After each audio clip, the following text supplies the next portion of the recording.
You guys are in the presence of greatness because the D.O.C is here. It's been a long time. I've always wanted to meet him. He's rap royalty, I guess I would say. Yeah. Thank you so much for coming out. He's like, I am? You grew up in Oak Cliff area, right? I was born and raised in, West Dallas and then Oak Cliff. You know, sort of both of those spaces. Yeah. Yeah.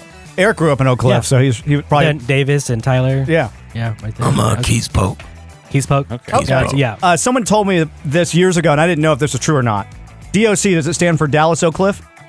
Or is that can. That's an urban legend, whatever you want it to be? Yeah, you know, drug of choice. Yeah. There you go. Nice. Somebody told me that. I'm like, I don't know if that's true or not. I'll ask them. So there you go. Yeah, I mean, it came about when I first went up there to the start doing music with those guys out there. Yeah.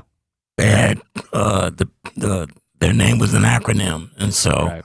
I just made mine an acronym, just to connect the two. I apologize. We didn't have coconut water. You specifically asked for coconut water. I went to multiple stores. I feel like at one point, like every store, there was a plethora of coconut water at some point, and now it's hard to find. I went to like 3 gas stations trying Because to I find. want it. Yeah. You know, they're trying to hold it Exactly. hostage. We've been trying to get here for years, and the one time you get here, nobody's got coconut water. I went all over town. You should have told me, man. I was at the gym. They have coconut water there? Yeah. So you have core water. That's kind of like high dollar water, I guess. It was like I'll take it. $1.50. So I'll take it. yeah. But thank you so much for coming out. It's an honor to have you here. Do you remember what age you were whenever you decided that you wanted to start rapping or just get into music in general? Yeah, sixth grade. Sixth grade. I don't know what. That's about 10, maybe 11. Yeah. Somewhere around there. And I was horrible at school by that time. First 3 years of school, I was pretty damn good. Yeah. You know, after the 3rd grade, shit must have got hard. Oh, I'm sorry. No, you're fine. Yeah. And I wasn't that good anymore. So by the time the 6th grade came around, I was not doing well in class.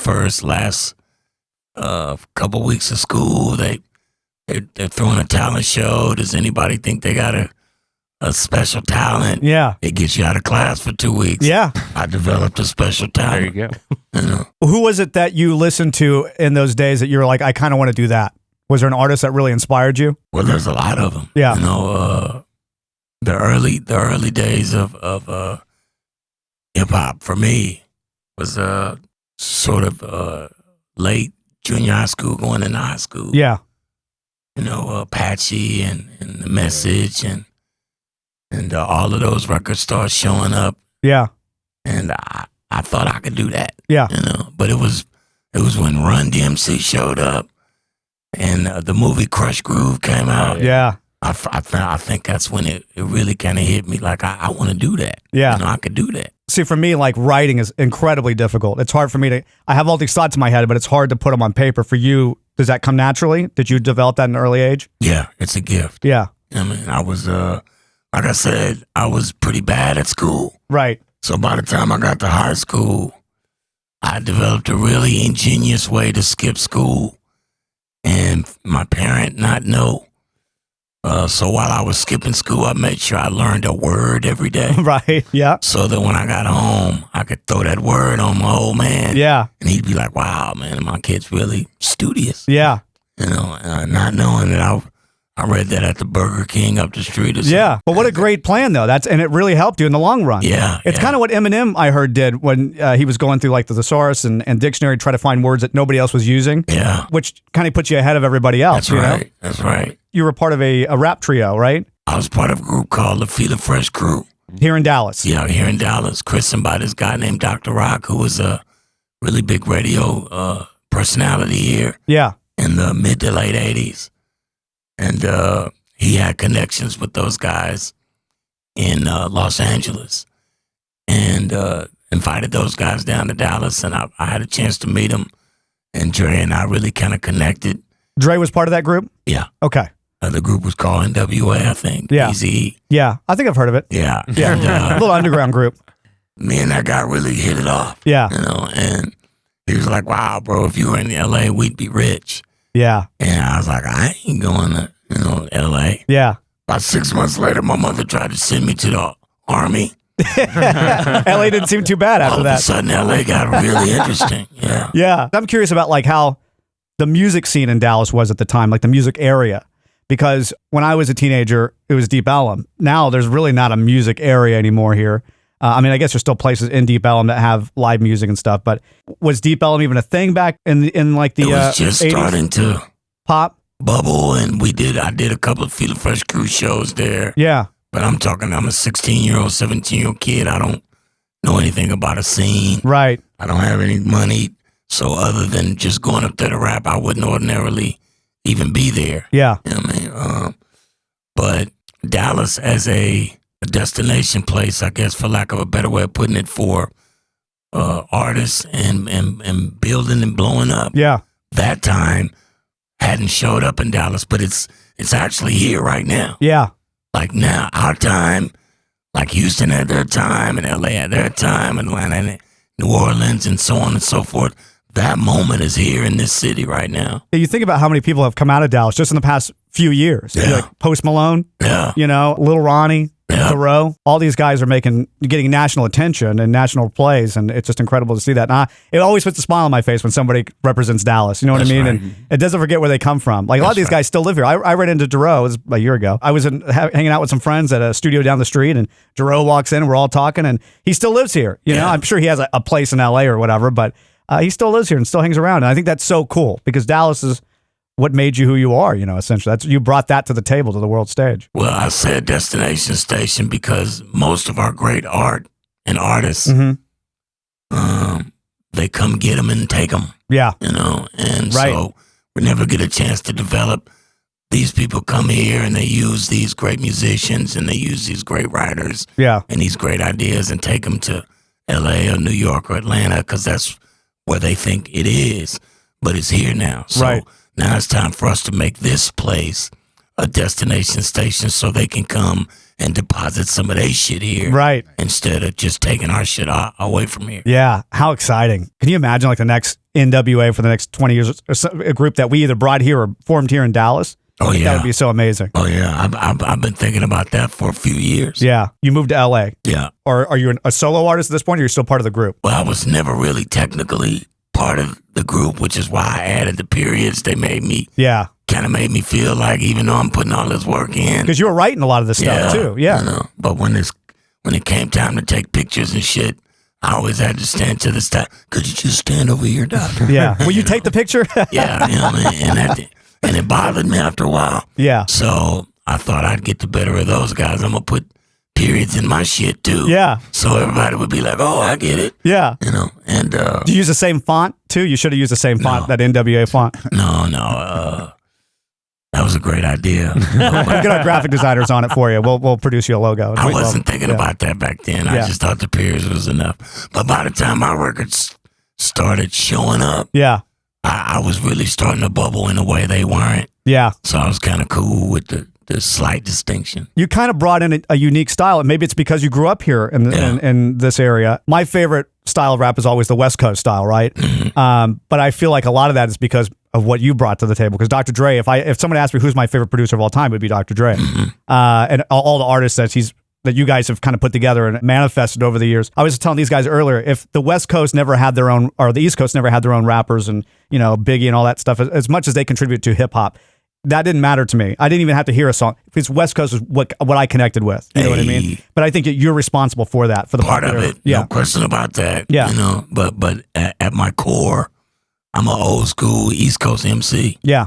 You know, I'm the root. Because that was the first one that take off, right? Yeah. The East Coast? Yeah. So you got inspired by that, but then you had your little Southern flair that you That's brought right. to it, brought that to the West Coast and That's made a whole right. new thing. Hey, that's it. Because they were still rapping.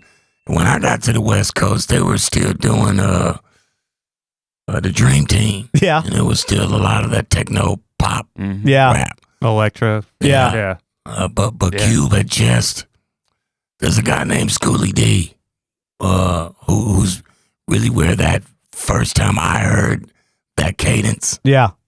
was him. Yeah. And then Ice-T, and then Ice Cube did his interpretation of that cadence, and Eazy made it the thing. You know what I mean? And so LA had defined that as their thing. Yeah. But I brought, you know, wordplay Yeah. to that. One thing I'm curious is, like you say, you wrote, you did a lot of the writing of the songs.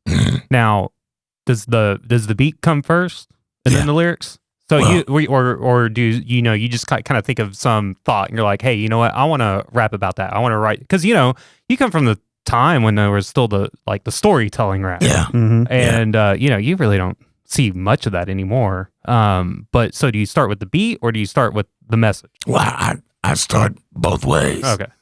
All depending on who the song is for and what the intent is. But he mentioned Dre being the GOAT. Dre is.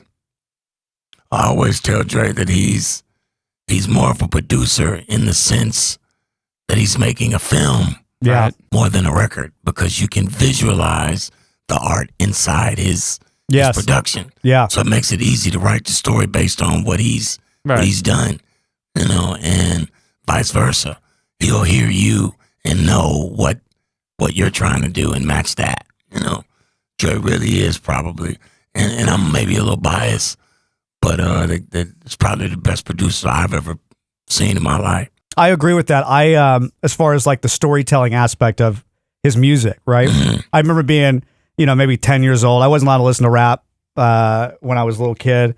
So I had a Walkman. I would ride my bike and listen to rap. And one of the first albums I heard was Eminem's, the Marshall Mathers EP or whatever. Wow, that was one of your first. That was one of my first, yeah. Rap. How old are you? 21. Thank you so much. Thank you so much. No. I'm in my mid 30s. I say early 30s, but it's late 30s. But I don't want to give away the age because, then they may not hire me to be on TV anymore. We were on Judge Steve Harvey a few weeks ago. Cool. Yeah, I know you're kind of starstruck with us, but I had a shameless plug there. But no, actually, the first song that actually got me into rap was Rosa Parks, Outkast. That was the first song that I was like, I like this. And then I just started listening. But the first album, I should say, that made me feel something, like truly made me feel what Eminem was saying, even though these were made up stories some of the time and whatever. This is kind of an alter ego character or whatever. It still made me feel something. I had no reason to be angry. I had a great life. I had family. I had no reason to be angry. But that music made me angry. I felt this. I felt Eminem's rage. I'm like, yeah, I'm mad too. Yeah. Why? I have no idea. Yeah. But that's because of Dre. I believe that's all because of Dre. Well, some of it is because of Dre. Yeah. But M is. Well, really, his lyrics and stuff like that too. He's a unique talent. Yeah. He's one of the greatest of all time. Yeah. Without question. And he's such a cool guy. He's a real student and a fan of this art. Yeah. And you can't ask for anything more than that. I'm a little older than Michael, but I would have to say a lot older. Whatever, dude, like 5 years. Put that on the record. Objection, hearsay. The first like rap album that where I listened to beginning to end, because I'm in the MTV era. And now, like, my growing up is like we had one television. We were lucky to have cable, but I had a sister that was 7 years older than me. So you get on MTV and, there'd be some rap on there, but it wasn't showcased like until probably The Chronic came out. Yeah. Because, it was like, cool, I get to watch Debbie Gibson and Tiffany, whatever. But first album, and like I actually did some research and I thought you worked on it, but man, Snoop Dogg's Doggy Style. Great, like start to finish. And then I would, because I'm kind of in the boat with Michael. I would have been 11 or 12 when Doggy Style came out. So when I was like 10 or 11, that's when Dre hit it, and it was like, they called it gangster rap. Yeah. So, and there's elements to it, and a lot of rap or any music genre is going to have some sort of theme to it. And so like it was immediately like they would do local news pieces on like, hey, this album's hitting, don't listen to it. Or I think when that's exactly the way to get them to stop. It was like, hey, tune in tonight at 10 o'clock because your children might be listening to this. And I think there was even one time in Dallas, like it was a big deal because Ice-T was coming here to do a show, and he just had the song Cop Killer. And like this is before he was a cop. Right. Yeah, which is so ironic. Every time I catch SVU and I'm like hilarious. But there's I think they had his CDs, and it was just this big deal where they're buying his CD. Yeah. So they destroy it. So they making the money. So they can throw it in the middle of Main Street in Dallas and have this big ordeal. And I'm like, you know what? That's great. That's entrepreneurialism. Absolutely. At its best. But that's that was probably the first album where I listened to it start to end, and I'm like, man, this is cool. You're talking about Doggy's record. Yeah. Sonically, probably Dre's best work. Yeah. Yeah. Just his ear was just so on point. Because there's sometimes where like I'll listen to something on the Chronic and I'm like, yeah, this sounds great, but then when you get the Doggy Style, which is like just what 1 year later, Yeah. and it's like it sounds fuller, sounds like better produced, but not overproduced. We were broke. when we made the Chronic, we had a little money by the time Doggy Style came. So everything stepped up. You had some new equipment. Some new artists, and Right. some new guys that play the instruments. Yeah. And everything stepped itself up. Yeah, it sounded like it was there was a little bit more than just an 808 going on. Yeah. I think Dre had relaxed, because when we made the Chronic, that was a really pivotal record for us, career-wise. That was a pivotal record for everything. I mean, I remember going to 5th grade, and I just moved to a new school, and it was like there were 2 T-shirts that all the cool kids was wearing, so I wasn't wearing them. You had the kids that were wearing the Pearl Jam shirts, Yeah. and you had the kids wearing the shirt of Dr. Dre from the Chronic. Yeah. It's just a white shirt it's the album basically. And I'm like, cool. And I'm the loser kid who's With like your still Huey Lewis. Yeah, my Dire Straits. Shirley Temple. Animal crackers. Jesus Christ. Yeah. And so it was like, cool. So now I need to learn 2 different genre of music so that I can become cool. So you didn't learn anything. Is that what you're saying? Nope. Yeah. Nope. Okay. No, Yeah. because this is still I didn't even have a CD player then. It was still on tape. And Holy moly. Yeah. What was Eazy-E like? Eazy-E was an interesting human being. Yeah. He had an it factor Yeah. that made him really attractive, and he's charming as fuck, Yeah. and dangerous and 1000% real. Yeah. The guy was built like a solid brick wall, and even though he was 5 foot nothing, Oh, he was my height. really someone you did not want to Yeah. screw around with. Yeah. And I feel like he was one of those guys too that you had to kind of be careful. Like he could kind of fly out the handle if he didn't like you or like something you're saying. That kind no, of he was a quiet guy. He was okay. And if he had a problem, you wouldn't know it until it was too late, He just shut down. or it shut you down. Right.